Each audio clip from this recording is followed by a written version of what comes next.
Hey everybody, hope you're doing well. Today I'm going to be walking you through how I created my Bloodborne thumbnail. So this is just the initial sketch and base colors for me to reference later on as I move into the final illustration, which I'm currently doing. So I use this as kind of a reference point to build my final piece from. Yeah, it's pretty straightforward. So we're going to skip around this video a little bit, but let's get it going here. And I'll pop in here and there and just kind of hit on major points. So what I did here was I just had my sketch in my sketchbook, sketch about this big. It's pretty small. I just want to get down to composition. I don't really have like some perfect idea in mind. I don't have some super inspired thing where I'm like, oh, this is the best it's going to be. And I plan and I plan and I plan. It's like I kind of go with my gut and I go with what I think will be the coolest thing. And whether or not that's what I get down, that's another thing. But I just try and do something that I think will work. I usually have an inspiration for a composition. It doesn't have to be a direct inspiration. Or I'll see something and I'll think like, oh, it'd be cool to do X, Y, and Z like that. What I did for this one was kind of mimic some compositions of Sergio Tappi's work. I believe that's how you pronounce his name. I could be wrong. I'm bad at that. If you've seen any of these other videos, you know that. You know I'm bad at it. Um, with this one, I was really thinking I would do kind of like a panel on the bottom with like a single boss, and then the character, the hunter, would be breaking out of that panel. So it'd be kind of like comic book ish, like Sergio's work is. Because Sergio's work, it's mostly black and white. The compositions I was looking at, they're like inking.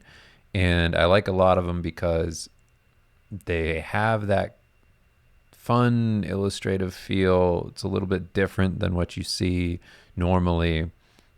And it feels very rooted in comic books. So it has this nice familiar feeling to it like that.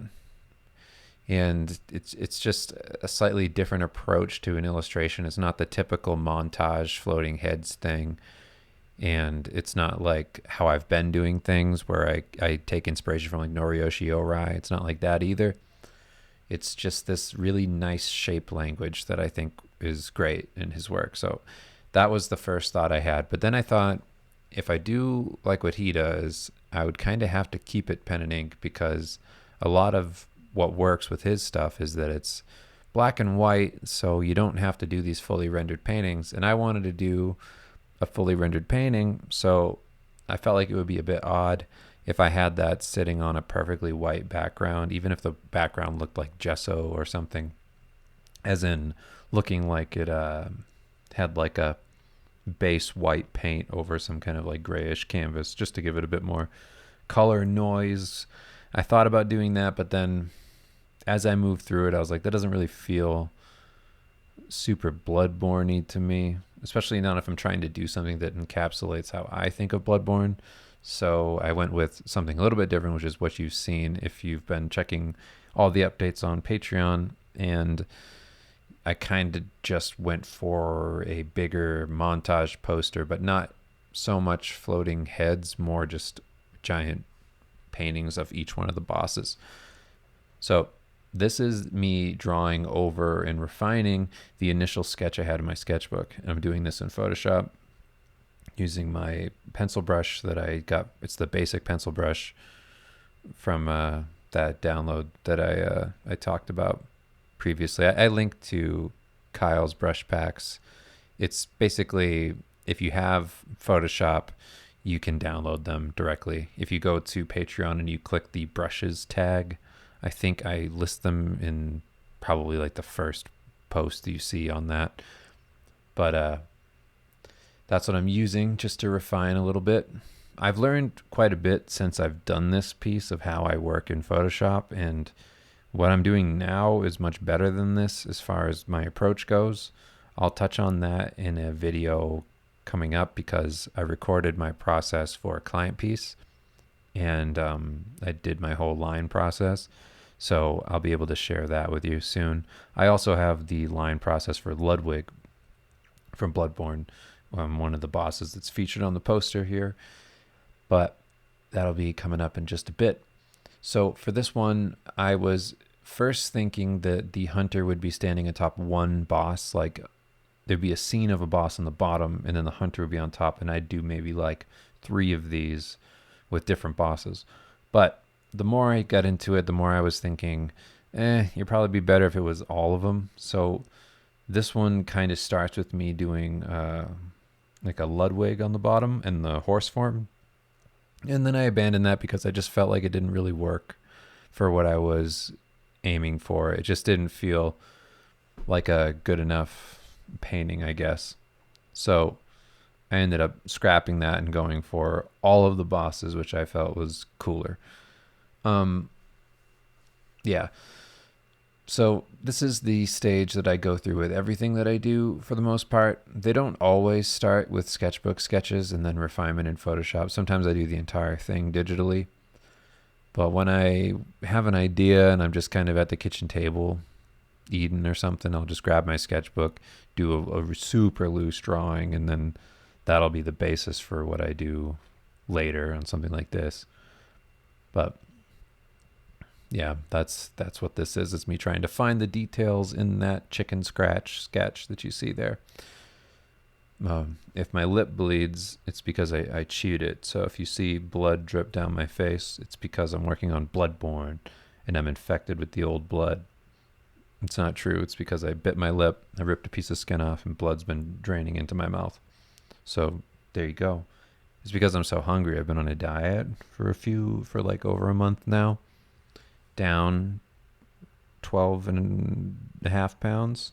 Not bad. Because the thing is with diets, you can drink as much water as you want. As much water until you're completely full of water. So anyway, I should have probably planned this piece a bit better. I was trying to just... Sometimes I get to a point when I'm working where, not that I'm not inspired, but I hit that hump where I'm thinking like, I need to come up with something that is just going to spark that inspiration, that's going to get me excited about drawing. Because when I finish something really big, like right now I'm working on a 6 cover spread. I'm on the 5th cover and I have one more to go, and it's this big, huge montage painting. And it was kind of something where I just couldn't not take it on. It was so awesome that I was like, oh, I have to do that. Even though I don't have to do it financially, I was like, I have to do it for the opportunity to do it. So that's part of the thing I recorded to show you all. But when I was doing that, I learned a few things throughout that process. And that's not really the point I was getting at. The point I was getting at was, I was saying that because that's what's in the video. I learned some things that I think are brand new that are helping me a lot right now. And it relates back to me kind of overcoming this feeling of boredom in a thing. So I don't get burnt out, but what happens to me is I finish a giant painting like the one I'm doing right now, like this Bloodborne piece or like the Super Metroid piece, and I just feel a little bit dead on the other side of it, just from the sheer amount of effort it takes. I feel like my brain just kind of gets eaten up a little bit. So I try and make something happen.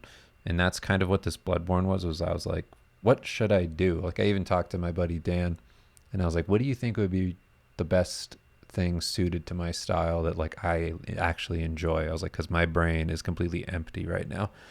And he brought up Bloodborne, that would be cool. Because I pitched to him, I was like, I'd like to do like a Dark Souls thing, I think. And then he was like, you should do Bloodborne. Like your style makes so much sense for that. So you can thank Dan for this one, because I was eventually going to do Bloodborne, but it just wasn't something that was cropping up right away. And I needed to find a base for the idea of what this would be. So that's why I started looking at artists like Sergio Tapu. I was like, there's got to be something in these artists that I can pull from that's not like a direct pull, but just something that kind of gives me a nice spark or gets me thinking about what I'm going to do. So That's kind of what I do when I feel like I'm up against a wall and like I can't stop working. Like I have to keep working. You know, I have a family, I have to support. I have, you know, we just put our son into daycare and school. Thanks to all of you for supporting on Patreon. Have extra money to be able to spend on that kind of thing, which is wonderful. But I have to, in turn, make sure that I'm keeping up with everything and building, you know, like I have to keep building things. So I can't ever really take a break in the way that you would normally take a break. And I don't want to. I want to keep pushing myself. So that's what this Bloodborne thing was just make yourself do something cool. Like just will it to happen. And every time I do that, I find that I'm able to kind of gather myself up out of that hole and I just get out and like, oh, okay, like I'm back into it. I just needed to reset.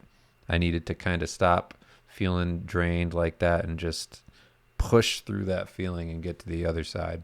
Because there's the big impulse is to like take a break after doing a huge painting. When in reality, it's like, no, you got so much stuff to do. As long as you're not super depressed or something, like you should be able to keep pushing through.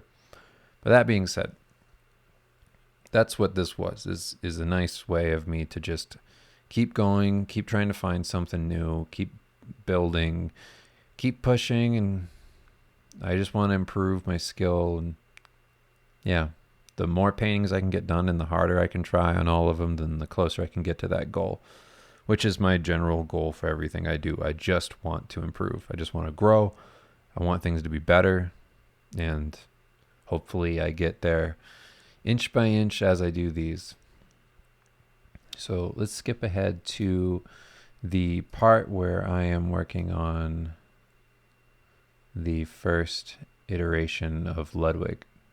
Okay, so here you can see I thought that I wanted to have Ludwig along the bottom of this, and I felt like it would be cool. I'll skip ahead a little bit so you can see how it comes together.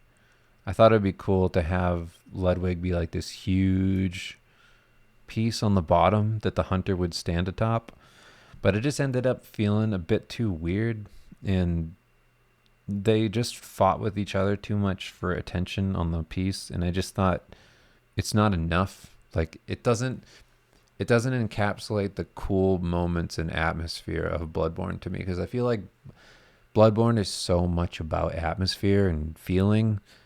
I mean, obviously the like entire aesthetic of it, the designs, the lighting, like everything about it is almost like pitch perfect.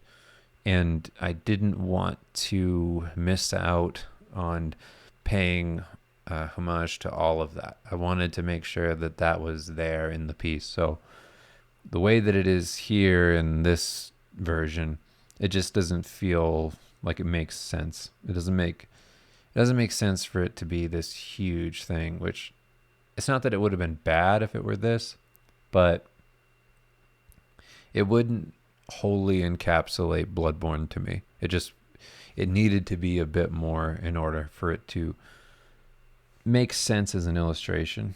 So that's what this is. I'm trying to play with this and see if I can't make it work. And I'm trying to get like different placement for Ludwig and seeing if I can't do something a little different. But at the end of the day, I just thought it's not cool enough. So let's skip ahead to when oh, there you go. Okay. So, well, that's funny. There I guess I didn't record that part. I don't know.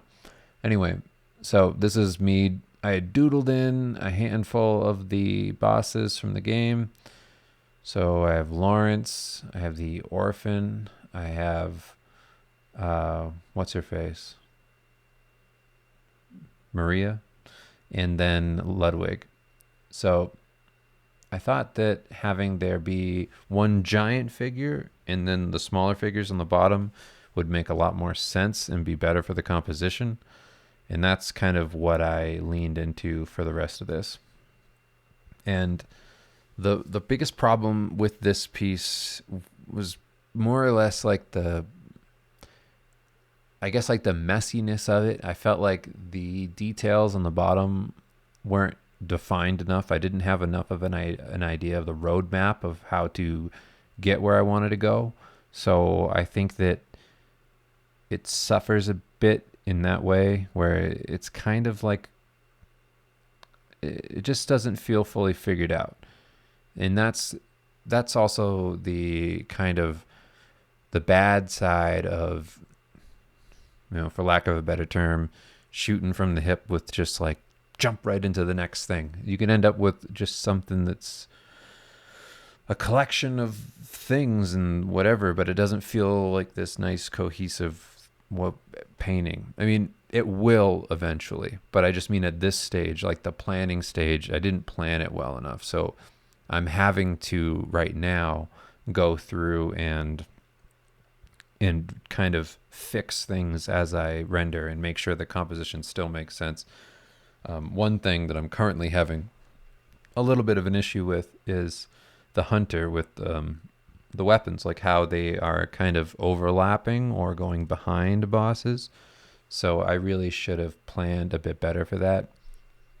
It's okay. I mean, it's not going to be the end of the world. I mean, it still looks fine. But even looking at this right now, like I'm like, oh, the red background's kind of cool. Like as I eventually make that a bit darker. But yeah, the way that I ended up doing it was I had the bosses on the bottom, and then I thought, okay, if they're sitting in, if let's keep a little bit of that Sergio toppy thing, and let's keep the framing element. So the frame was similar to the way that I did the giant Castlevania painting, the one that I have the walkthrough for, the PDF.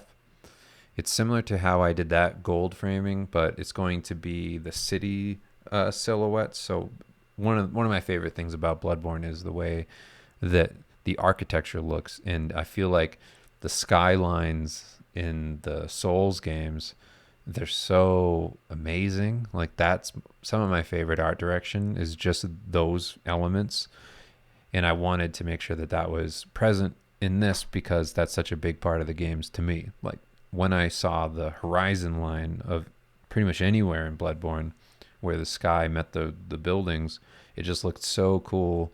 It just looked perfect. Like it's just, I felt like that was the most perfect art direction I'd ever seen in a game. I felt like it felt that a vision was entirely fleshed out. That was weird. I don't know if you saw that, but the screen just flashed, and my wife with our newborn son appeared on the camera. I don't know what's going on with this thing. I just turned it off. Let me see if it pops up again. Sorry about that. Here I am again. I mean, I hope that doesn't happen again. I mean, thank God it isn't a picture of my wife breastfeeding or something like that. But yeah. So yeah, for this piece, I wanted to make sure that I had as much of the thing that makes Bloodborne cool. I guess I'll just talk to you the rest of the time. Present throughout. So that's what the framing was there for. It's just to get another element of the games in place.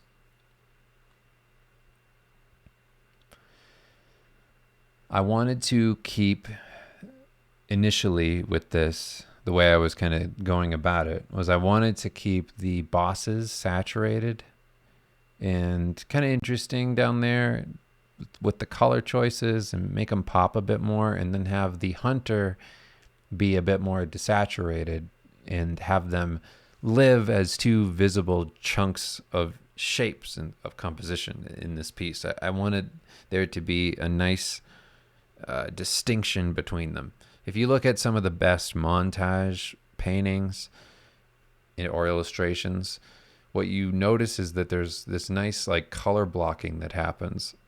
And that's what I wanted to do with this. I wanted there to be distinguishable colors between each thing. So a lot of Bloodborne lives in the same tonal range. Like it's all very desaturated. It's all very uh, it's purposefully ambiguous, the design, so that you can't, it's the same way that you do horror stuff in like a video game, I mean in a movie, where you, like an alien, you keep the alien hidden so that it feels scarier. And I think in Bloodborne they try to do the same kind of thing, where it's lit in a way where, or it's so detailed in a way where it's almost like you can't see where one thing ends, one thing begins. It just feels wild and intense when you're playing it. So I wanted to make sure that I found some kind of way to make things distinguishable on this painting, because that's really easy to get lost in, because you can just do it straight up from the game, but then everything looks a bit dead. And if everything looks dead and then you can't see what anything is, it just ends up looking super messy. So I tried to avoid that as much as I could. We'll see how the final ends up looking, because it's just such a huge piece, but I don't know. We'll get there. I actually kind of like how this white background looks at this stage. It's kind of cool. Maybe I'll do a variant of it like that, because everything's separated on layers. I can just turn off the background or change it into whatever I want. But the white, it's like in retrospect, looking at it now, I'm like, oh, that's kind of neat. Yeah, maybe I'll do two versions. Sorry, this is just me going off on a thought in the moment watching this. But that's interesting. I think that looks kind of cool. Maybe my first thought was right. The reason I was thinking white would be interesting, I mean, that looks cool too, though, the black. The reason I thought white would be interesting was because it's such a contrast from what Bloodborne is. Like when you take something that's already dark and, you know, not gritty, but just like spooky atmosphere, everything's gothic, and you try to just do the opposite of that to create this nice sense of contrast in the piece. So that was what that was. But then I felt like it was too far removed from the game itself. But who knows? Maybe I mean, there's no harm in doing two versions. It won't take me more than a second. So yeah. This is me just kind of adding some texture to the background. Again, this is the stage where I'm not trying to do anything too perfect. I'm not trying to have this be this perfectly finished illustration, rendered just right. Like, I don't care about that. It's just, is the composition there? Are the colors there? Do I have a roadmap here that I can go off of? Is this something that I could use to build a final illustration?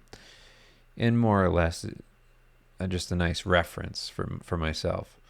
And that's it. It's like, it doesn't need to be a finished thing. I don't care about that. So just making sure that this is something that I can follow is really all that matters to me. And that serves the purpose. And I think it's a good idea for anybody who does illustration to construct something like this for themselves, because it makes things so much easier when you're in the midst of rendering something as detailed as this Bloodborne piece is, with all the bosses and little tiny things everywhere. It's like, you better have the bigger things figured out already, because you can't go into it blind. I used to do the thing where, you know, early on in my career when I started out, I thought, oh, it's a good idea to really just go for the final right off the bat. Like, just jump into it. Just do a sketch, find the sketch, do the lines, paint it up, and then finish it. But I always found that those were much weaker illustrations, because once you start planning your things and you start investing into yourself and making sure that the things that you put out are good and that they work well as illustrations, and you're cautious with them, and you try to grow them, And I'm not saying you can't spontaneously create things and have them work. I just mean that it's nice to have something to follow, because you know that if it works at such a basic level at the thumbnail stage, like if that's already looking good, then it's definitely going to work at a finished stage, because it's just going to be the same thing but elevated to a higher render that looks more complete. And if that's the way it comes across, then great. So yeah, I try to make sure that everything's figured out as much as it can be, because even though you can push your thing and get the colors exactly how you want them and all that at this stage, it doesn't mean you're going to want to stick to that completely as you go through and work on your final. It's just getting your thoughts down. And once you have all your thoughts down, and you're figuring out your illustration and it makes sense to you, then you can play around and go with your gut on other things, and maybe improvise as you design through your piece. So I had the idea of having like the character with the fog. I know that's not a Bloodborne thing, but like that Dark Souls backlit fog doorway kind of idea to pop the hunter off of the background. I just felt that, at least aesthetically, it would feel closer to that universe and be a bit more interesting, instead of him just being dark on dark and dark on dark on dark. And I have Lawrence's fire going nuts. I wanted to really push that as a compositional piece. I felt like that would really help. And the last thing I do to pump that all up is, let me see here, moving into that stage. As you can see, I'm skipping ahead, so there's just a ton of tiny adjustments. It's just how things go. So there, I went back to the white for a second. Okay. I think this is where I start to backlight the hunter. Yeah, and then okay, so I'll leave it here. So I pulled up some reference from promotional artwork from the game, just so I could see a better render of like what they were thinking the textures looked like on the character, and the lighting, and how that would look a bit more real-ish. So I'm referencing that just so I have an idea of what they were thinking everything would look for their promo stuff. So I would use that idealized version of the character in this. Let me skip ahead a little bit. So I'm rendering up and trying to make sure that the lighting is popping the hunter forward even more. I'm just painting over top of it.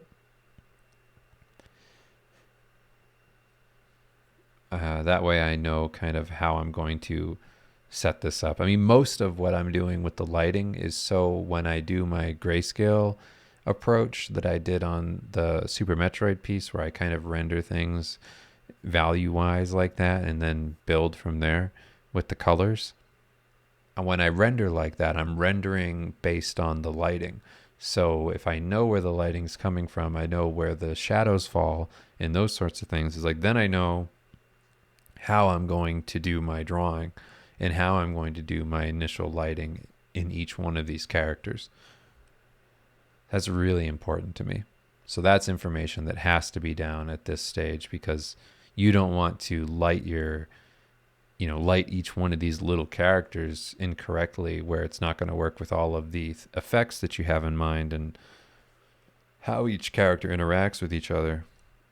Like the fire coming from Lawrence hitting the orphan of Kaz. It's like that has to be there in the final. I need to have that the orphan character needs to be backlit as well as lit from the top. So I need those reference points. That's the information that needs to be here for me to see, because it's so complicated that it's hard for me to think of all of those things in the moment. I feel like I would have to ping pong back and forth between everything over and over and over again to make sure it was all working. I think the only real characters I add to this last minute into the composition are the living failures, because I wasn't exactly sure, like, do I include them? And then I was like, well, they have, one of the coolest themes, and I don't know. They're not interesting so much in the way that they look.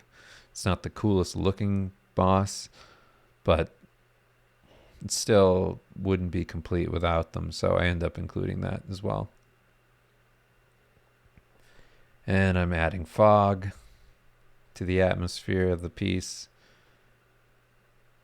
I end up not keeping a ton of that. And then here you go. So I start drawing in the living failures up front.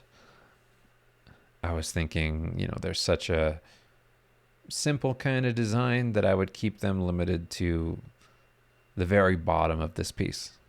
They're such minor characters as far as like how you remember their designs. They don't stand out. Like Ludwig is the coolest one in my opinion. So that's who's going to get the main focus of this piece. As far as like drawing your eye, like I want to make sure that looks really cool and has that narrative of the sword.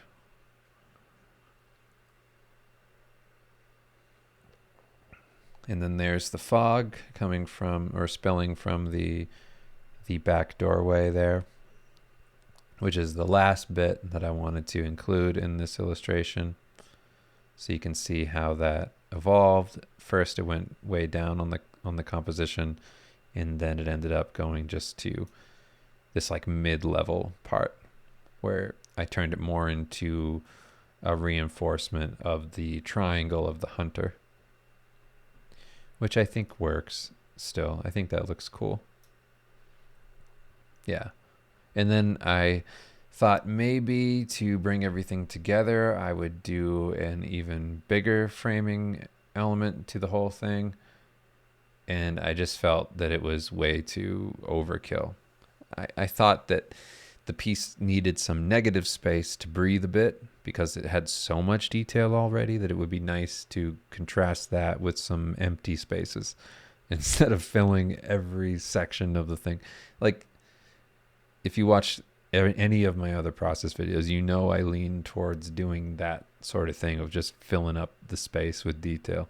It's like the detail isn't always the answer, even if it feels cool or just is like, oh, look how much stuff there is, whatever. It's like, yeah, but you might want to lean away from that because it can be too much.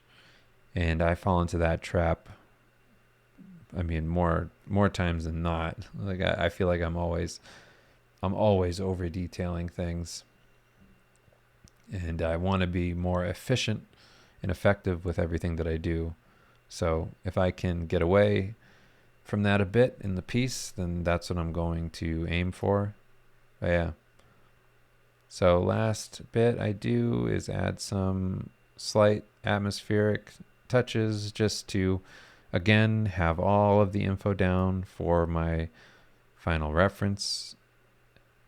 And I do some little bits of color adjusting to each one of the characters. So all of the bosses are on their own separate layers as elements on the piece so that I can individually adjust their colors like this. I'm adjusting Maria right now, so all of these little touches it's not even something that's necessarily going to hang for the rest of the piece. It's not something I'm totally going to keep, but it's there for reference in case I do end up liking those colors later on. Instead, I found that because I was leaning so realistic in this, that I went straight for the duller colors again. Because Sure, the saturated tones makes it pop a bit more and be more distinctive than the hunter in the background, so that they don't all just, I mean, the idea being before that they don't all blend together. It's like, but I can light them in such a way where they will at least pop off one another, and that's kind of the aim for it now. Because doing the colorful stuff, it might look good at these early stages, but then in the final it looks a bit silly. I just wanted to look at the white background versus what it ends up being. I mean, I don't know, they're both cool to me. We'll see. Maybe I'll do both. Yeah, we'll see. Okay. I hope that this was helpful. Sorry, my camera shorted out, and now I'm just talking again. I don't know what's up with it. It has to do with the adapter that I have for it. Maybe I have to buy another adapter. I don't know. But I will talk to you all soon. And yeah, thanks for all your support. I can't express to you truly how much it means to me, because it's the best. I mean, this Patreon has been amazing for me and my family, and has allowed us to have more freedom and feel more secure. And I just couldn't be happier to do what I want to do and hopefully help you in some way and give back, the value that you put into me. So, yeah, thanks so much, and I will talk to you soon.